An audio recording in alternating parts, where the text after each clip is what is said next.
I realized as I unbuttoned my shirt and got all comfortable again that I was supposed to take a picture for my wife looking all professional and whatnot. But man, it's hot out here.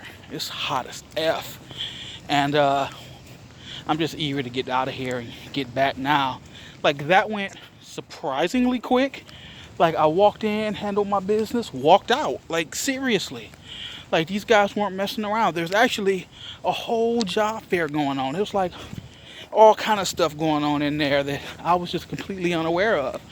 And the guy was like, "Well, why should I hire you?" I was like, "Man, I didn't even know other people were gonna be here. I came here for Humble Root, you know. I just wanted to come do my part. Uh, I feel like the interview went well.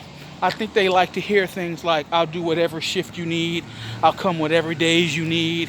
I have the experience." Like these are things, as somebody who's been on both sides of the table before, I've interviewed and I've been the interviewer. I've always felt like you know what to say to people, you know how to say it to people, and there's a certain way to present yourself. So I went in and shook his hand a couple of times, got some swag. I hate that phrase. I do. Swag, got some swag. It's like he gave me a keychain and a pin and like a lanyard or something. Like it was funny. He was like, "Oh man, let's get you some swag." So he's handing me all this stuff, and I hold up my keychain, and I've got the Humble Root keychain on my keys. And he was like, "Oh, nice." So I really feel like this went okay. Again, standard stuff. He says, "Oh, we're reviewing all the applications. We'll let everybody know what we plan to do by Monday." You know, sounds about right. That's the typical answer. But I like to think that I made an impression.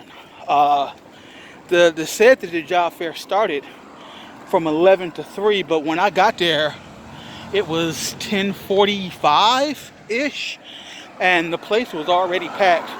But to be fair, there weren't a whole lot of people sitting at the marijuana table.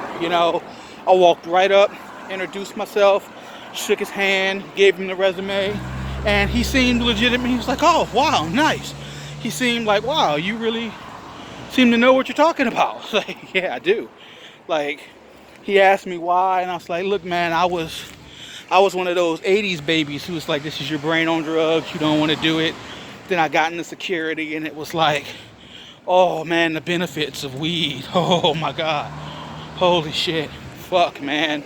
Like, it helps more than you know. It helps beyond compare. And he was like, "Yeah, yeah." So I really felt like we kind of related to one another there. So I feel good about it. I feel real good about it. Um, I don't know what's next. I mean, when I say what's next, I mean what's next in the sense of how the fuck am I supposed to get home? Like, I'm gonna try to. Alright, there's a bus stop right here. If nothing else, I can hustle over here and ask this guy as he pulls up what I can do. But let me get off this phone. You holding me up.